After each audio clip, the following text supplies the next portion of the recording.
Okay, so if you have f of x, that is not one function, but two functions. Now we have to be careful, right? Because, okay, so suppose you had, f of x equal to, I don't know, x plus 1, right? When you graph it, x plus 1 looks like this, right? Now, if you have f of x equal to two things, x plus 1 and let's say x minus 4, and if you were to graph those two together, x minus 4 is like this, right? Now, is this graph here a function anymore? Is this a function? No. Why is it not a function?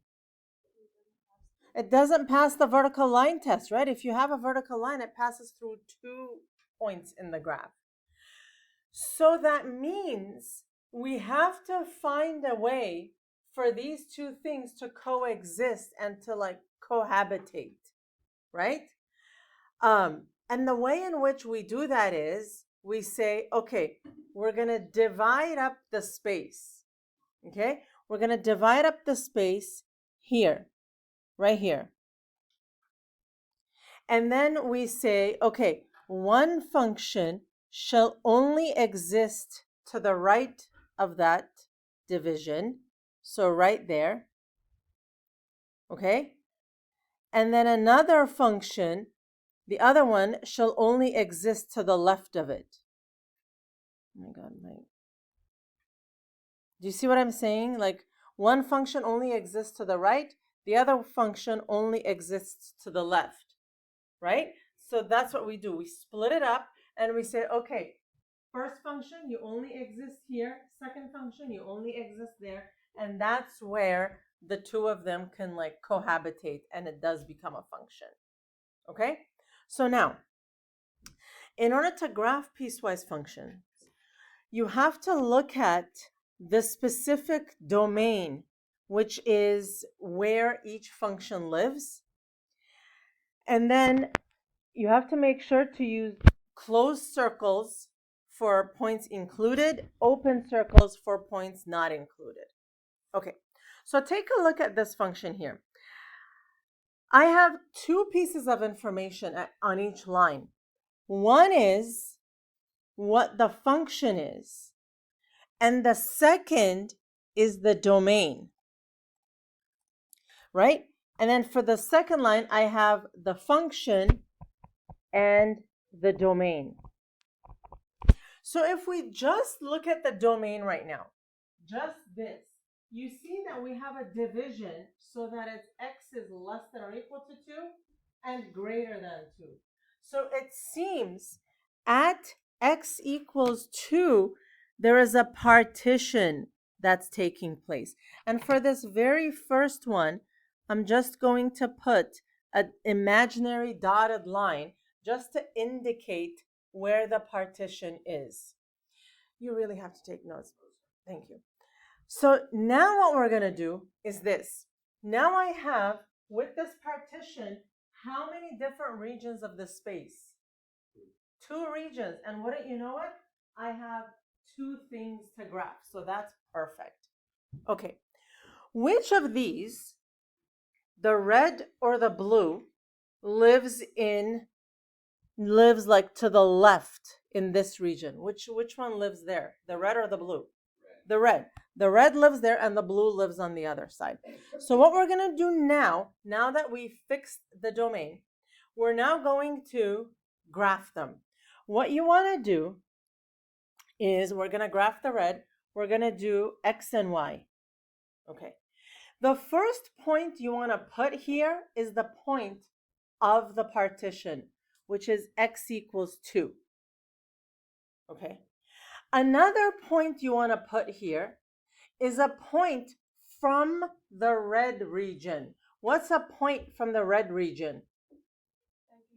-2, 0, -1, any of those, okay? Because I like 0, let's put 0. Okay, one last thing we want to do. At the 2, this one is closed, right? The red one is closed. So just kind of put this just to remind yourself that there's going to be a closed circle there. Okay, let's put the 2 into the red function. 2 minus 2, I get 0. Let's put the 0 into that function. 0 minus 2 is negative 2. Okay, let's plot those. 2, 0, right here, that gets a closed circle. Now, 0, negative 2 right here, in this case, that's just a point. We're not talking about open or close there, okay? That's just a point. Okay, so the way that's going to look is this, correct? Now let's graph the blue function. Again, I'm going to do x and y, but in blue this time. Okay. So the first point I put here is the one on the partition, 2. And then what's another point? How about I put 6? Oh, no, I don't want to put 6. Let's put 3. Okay? At 2, is this going to be an open or a closed circle now? Open. Okay, so now when I plug 2 in here, I get what? 7. And then when I plug 3 in here, I get 9. So at 2, we are at 7, and I put an open circle. And then 3 at 9, that's not open or closed. That's just a point, like a small point, just to orient your graph. And I graph, and this is how my line looks. Now, is what I've graphed a function? Does it pass the vertical line test? Yes. Yes, it definitely passes the vertical line test. The only, area of concern would be on that x equals 2. But notice you have one closed circle, one open circle, right? As long as you don't have 2 closed circles, it will always be okay. You can have 2 open, never 2 closed, right? This is a piecewise. Okay, okay, I'm going to give you guys a hand because this is your very first. Give yourself a hand. This is your very first piecewise function. And guess what? Guess what? All of calculus is a piecewise function, right? All of real life math is a piecewise function, okay? Because if functions model like real life, how often do things stay the same with no change? Not very, right? So things might be modeled in a certain way, and then circumstances change, and so now you need a new function, right, to model things. Okay, let's do another one. Okay, here we go. The partition is at 3. So first, I'm going to graph the first one. So we're going to do x and y.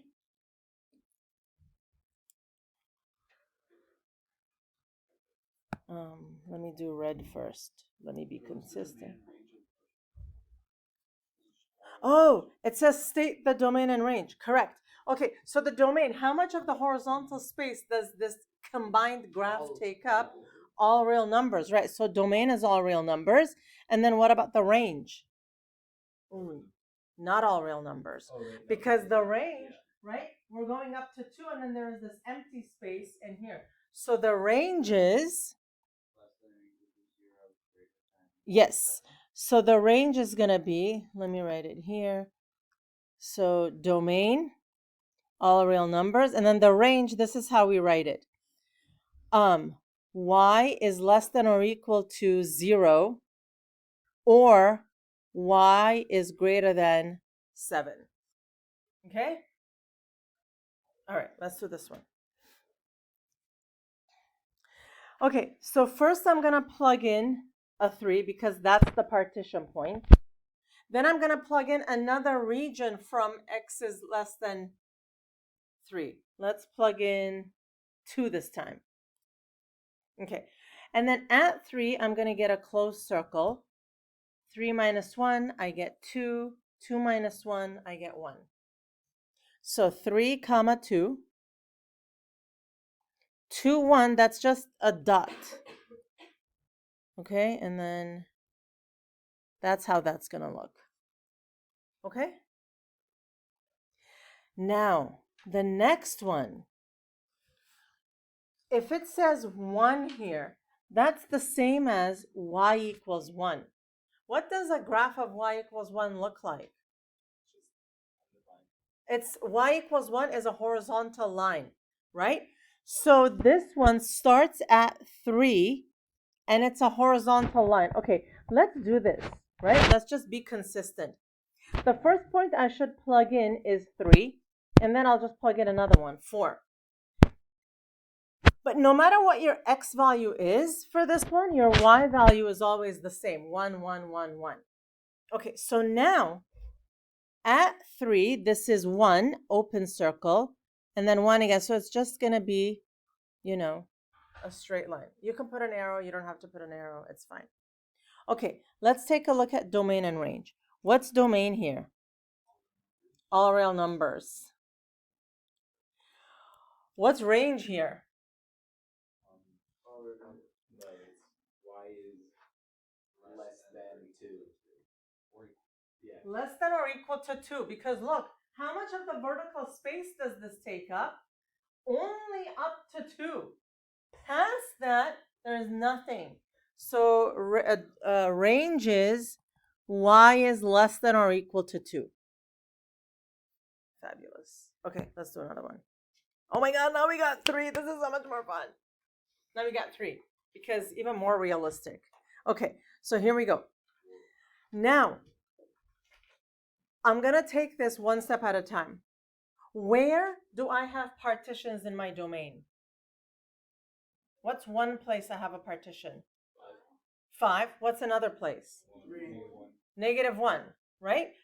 So -1, and then also 5. So now, here's what we're going to do. Let's graph this one first.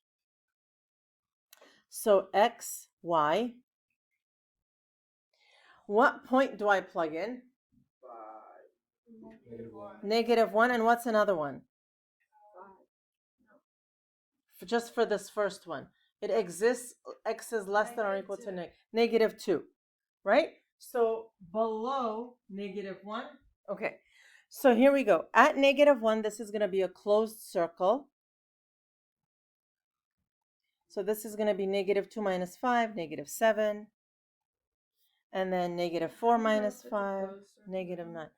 Because this is less than or equal to, so it's closed. Okay, now the blue one is exciting. Why is the blue one exciting?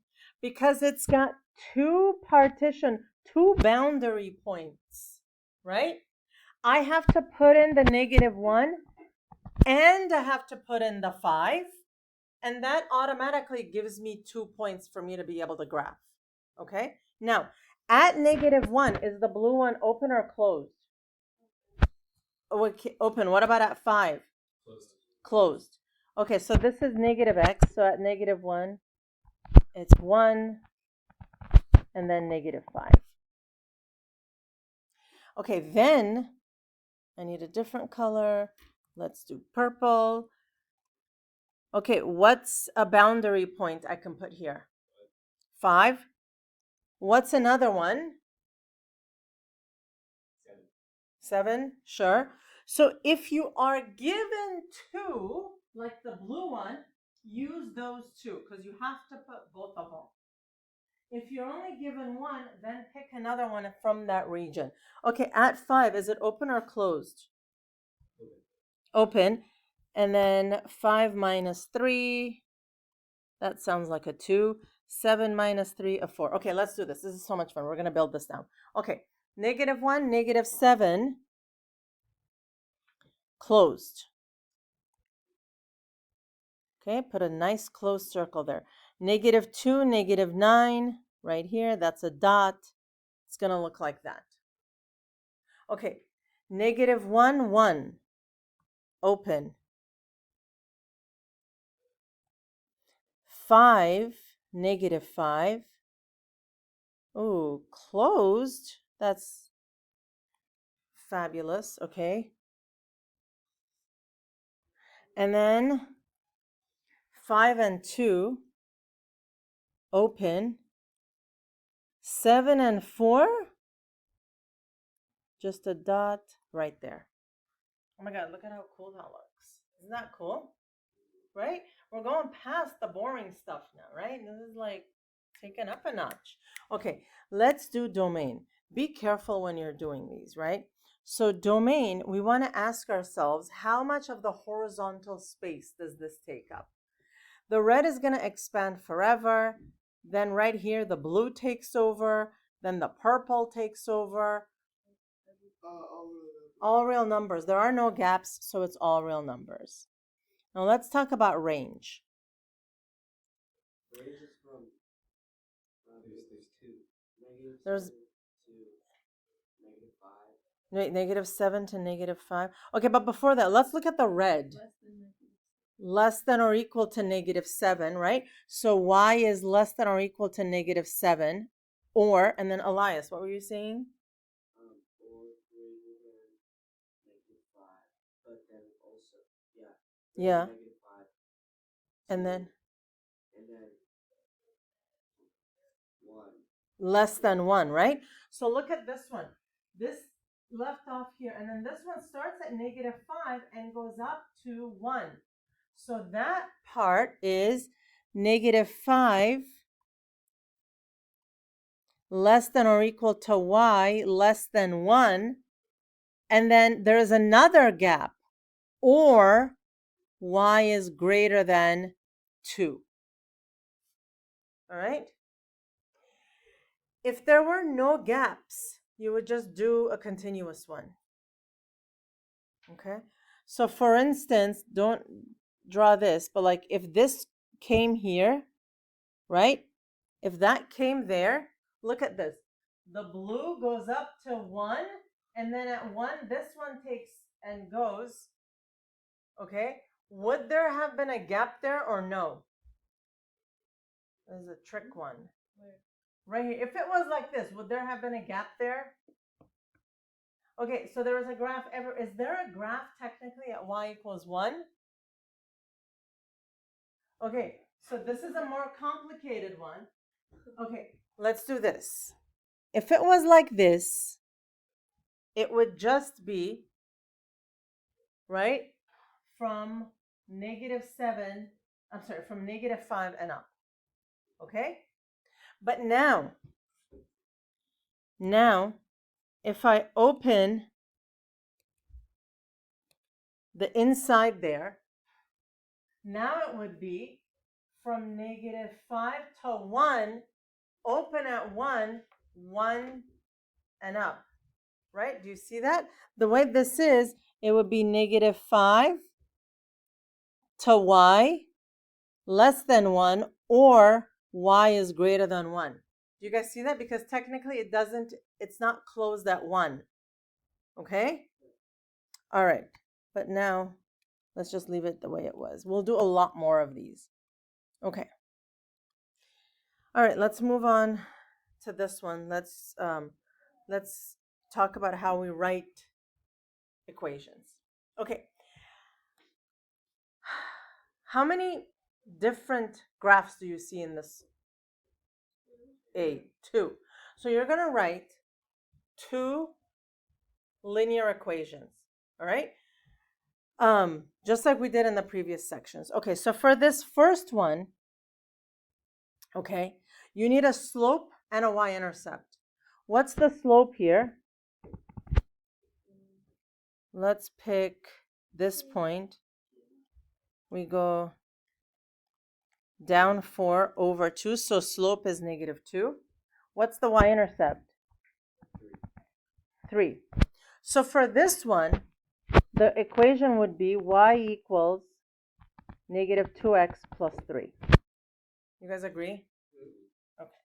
So now we're going to build our function. We're going to say f of x equal to, there goes that bracket again, right? It has to be the curly brackets. It can't be any other bracket.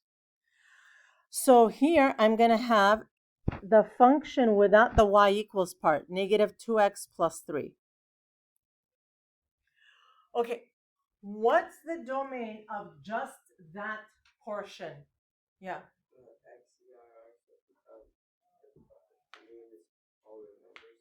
Just this one. It goes up to 0. So 0. So x is less than or equal to 0. x is less than or equal to 0. Now let's do this one. Here, I need a slope and a y-intercept. So my slope, let's see if I pick this point, is up 1 over 3. And the y-intercept is negative 2. So here, this will be y equals 1 over 3x minus 2. So here I put 1 over 3x minus 2. And then this time it's an open circle, x is greater than 0. And there you have it. Okay? Okay, here. I have 2 again. What's the slope for the left one? Yeah, it is, but we can write it as a piecewise function. And then what's the slope intercept? I mean, what's the intercept? 0. So this is y equals negative x. So I say f of x is equal to negative x. Okay, okay, so this is from 0 to negative infinity, right? Less than or equal to 0. So x is less than or equal to 0. Okay. Well, this one, m equals 1, b equals 0, y equals positive x, and now also greater than or equal to 0. However, remember how we said you can't ever have 2 closed circles on top of each other? That means you can't have 2 equal 2's together. So you have to, if it's a case like this where they meet up, one of them has to be closed, the other one has to be open. And which one you open or close, it does not matter. Okay? All right. Now, when you are graphing on your own, suppose, you have one where, I don't know, it's negative 1 and 3, and it's closed. Okay? And then let's say, I'm just making this up. I'm making up my own problem. And then let's say it's negative 2 and 5. Okay? What does that look like? Negative 1, 3, closed, negative 2, 5. Okay, that looks like that, right? Okay, now, suppose your second one,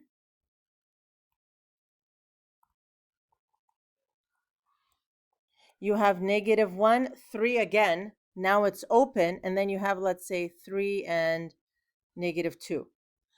Negative 1 and 3, it's the same point. The first one was closed, the second one is open. When open and closed overlap, you just close it and you leave it that way. And then the next one is 3, negative 2, it just looks like that, right? So when open and close overlap, just close the circle. Okay? All right. So this is where we're going to stop today so you can do your homework. Now,